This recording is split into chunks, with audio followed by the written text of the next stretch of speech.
이 개미는 비단뱀조차 사냥감으로 삼는 존재입니다. 불과 10여 분이면 몇 미터나 되는 비단뱀을 하얀 뼈만 남기고 모조리 먹어 치웁니다. 이들은 태어날 때부터 사육을 위해 만들어진 천부적인 사냥 기계입니다. 한번 집단으로 출동하면 그들이 지나간 자리에는 풀 한 포기조차 남지 않습니다. 이들은 지구상에서 가장 공포스러운 개미, 마타벨레 개미, 아프리카 군대개미의 일종입니다. 마타벨레 개미의 몸 길이는 최대 2.5cm에 달하며 날카로운 턱을 가지고 있을 뿐만 아니라 꼬리 끝에는 5mm 길이의 독침이 달려 있습니다. 이 독침은 연속 공격이 가능하며 단 몇 마리에게만 물려도 사람의 신체 일부를 수시간 동안 마비시킬 정도로 강력합니다. 지금 보이는 이 개미는 정찰 임무를 맡은 정찰병 개미입니다. 이미 흰개미 둥지의 정확한 위치를 파악한 상태입니다. 정찰병은 서둘러 기지로 돌아가면서 이동 경로마다 페로몬을 남깁니다. 이는 다시 돌아올 때를 대비한 길잡이 표식입니다. 그러나 불행히도 이 움직임은 둥지를 지키고 있던 흰개미 이병정에게 발각되고 맙니다. 흰개미 이병정은 체구는 작지만 날카롭고 강력한 턱을 지니고 있어 전력을 다해 물어뜯을 경우 마타벨레 개미조차 치명상을 입을 수 있습니다. 이 흰개미 이병정은 알고 있습니다. 만약 이 정찰병이 무사히 돌아가게 된다면 곧 대규모 개미 군단이 몰려와 흰개미 왕국 전체가 초토화될 것이라는 사실을 말입니다. 그래서 이 병정은 이미 희생을 각오한 상태죠. 하지만 공격력과 체급에서 마타벨레 개미가 훨씬 우세합니다. 단 한 번의 교전으로 마타벨레 개미는 흰개미의 복부를 물어뜯고 곧바로 독침을 흰개미의 머리에 깊숙이 꽂아 넣습니다. 이 공격은 흰개미에게 있어 치명적일 수밖에 없습니다. 결국 마타벨레 개미는 이 전투의 승자가 되고 곧바로 기지로 향합니다.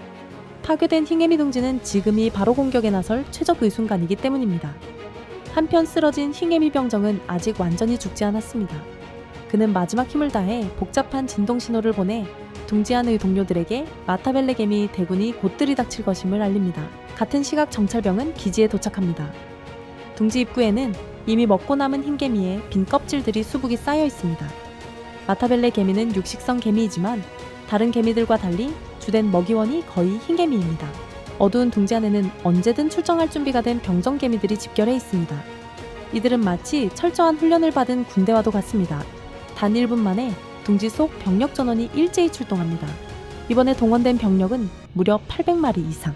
마타벨레 개미의 병정은 대형 병정과 소형 병정으로 나뉩니다.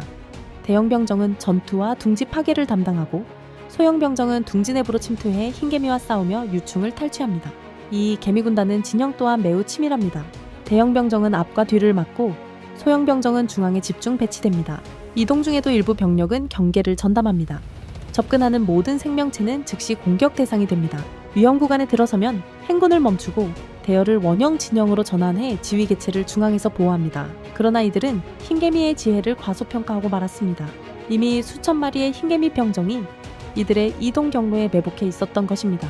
흰개미는 개미처럼 보이지만 사실 바퀴벌레의 근현종입니다. 시력은 거의 없고 촉각과 후각에만 의존합니다.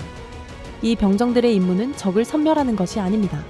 그들은 둥지를 확장 중인 일개미들에게 시간을 벌어주기 위한 희생부대입니다. 하지만 그 누구도 물러서지 않습니다. 그들의 유일한 사명은 뒤에 있는 왕국을 지키는 일입니다.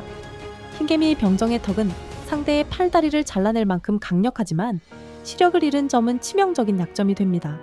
그럼에도 이들은 두려워하지 않습니다. 죽기 전 적 하나라도 함께 쓰러뜨릴 수 있다면 그것으로 충분하기 때문입니다. 마타벨레 개미는 말벌과 공통 조상을 지닌 종으로 그 독침은 흰개미를 전신마비 상태로 만들어 완전히 무력화시킵니다. 이 압도적인 학살 속에서 방어를 맡았던 흰개미 병정들은 전원전사합니다. 그들은 전리품이 되어 대형 병정에 의해 기지로 운반됩니다. 하지만 흰개미에게 이 희생은 무의미하지 않습니다. 소수의 희생으로 왕국의 존속을 지킬 수 있다면 그것은 가치 있는 선택이기 때문입니다. 반면 마타벨레 개미는 병사 한 마리 한 마리의 생명을 무척 소중히 여깁니다. 여왕개미의 하루 산란량은 고작 200여 가의 남짓, 모든 병사는 귀중한 전력입니다. 이들은 자연계에서 드물게 동료를 치료하는 능력을 지닌 생물입니다. 부상당한 개미는 먼저 스스로 일어설 수 있는지 확인합니다.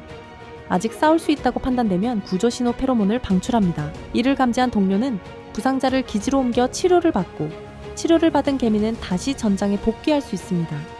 그러나 완전히 전투 능력을 상실한 개미는 스스로 구조를 거부하죠. 동료의 자원을 낭비하지 않기 위해서입니다. 이 냉혹한 선택 덕분에 마타벨레 개미 왕국은 최대한의 전력을 보존할 수 있습니다. 기지로 돌아온 부상병은 즉시 치료를 받습니다. 이들은 가슴샘과 턱샘에서 항생 성분이 포함된 침을 분비해 상처를 핥아줍니다. 이 침은 세균의 세포막을 파괴해 염증을 줄이고 상처 회복을 빠르게 합니다. 그 결과 사망률은 10% 이하로 떨어집니다. 이 침에는 무려 112종의 활성 성분이 포함되어 있으며 현재까지 인간은 그중 50여 종만을 밝혀냈습니다. 더 놀라운 사실은 이들이 상처 표면의 화학 성분을 분석해 감염 여부를 판단하고 필요에 따라 치료 시간을 늘린다는 점입니다. 치료를 마친 개미는 48시간 이내에 다시 전투에 복귀합니다.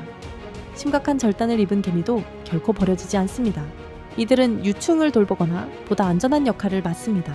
마타벨레 개미와 흰개미는 수백만 년 동안 서로를 상대로 싸워왔습니다. 그리고 그 끝없는 전쟁 속에서 인간조차 감탄할 만한 생존 전략을 진화시켜 온 것입니다.